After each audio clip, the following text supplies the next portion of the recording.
5, 4, 3, 2, 1, start. Mr. Banerjee, learned counsel for the respondents to a query replied that Pritam Singh's case was complied with by the railway authorities. Stop. It is most unfortunate to state here that the DRM treated the matter in a different manner in order to avoid payment and has passed such illegal order by stating that dismissal of SLP by the Honorable Supreme Court does not amount to a decision on merits. Stop. He has lost sight of the fact that the CAT does not hold the jurisdiction to sit in appeal against the order passed by the controlling authority under the Gratuity Act. Stop. In Pritam Singh's case, an independent direction was passed by the CAT by invoking the provisions of Gratuity Act. Stop. Similar benefit ought to have been given to the present applicant. Stop. From the totality of the facts and circumstances of the case, I direct the respondent number 2 to pay the gratuity as claimed by the applicant in terms of Section 4 of the Indian Gratuity Act, 1972, together with the interest at the rate of 12% per annum from the date when it became due till the date of payment, and file compliance report within 4 months, failing which appropriate action, as deemed fit, will be taken. Stop para.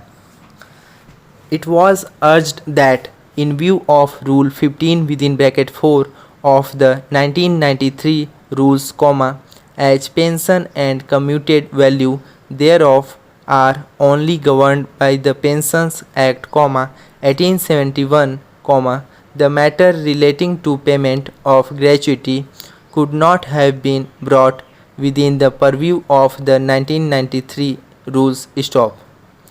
As pension and gratuity are not bounties, the same should be given a liberal construction. Stop.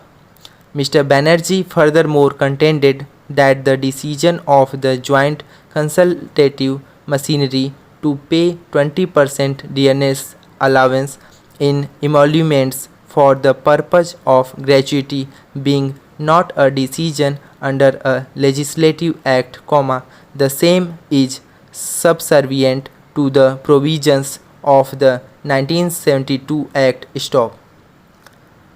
In any event, the 5th Pay Revision Commission having made an interim report that 90% of DNS allowance should be paid to the employees who have retired from 1/4/1995 to 31/12/1995, there is no reason as to why the respondent should be deprived from the benefit thereof. Stop para.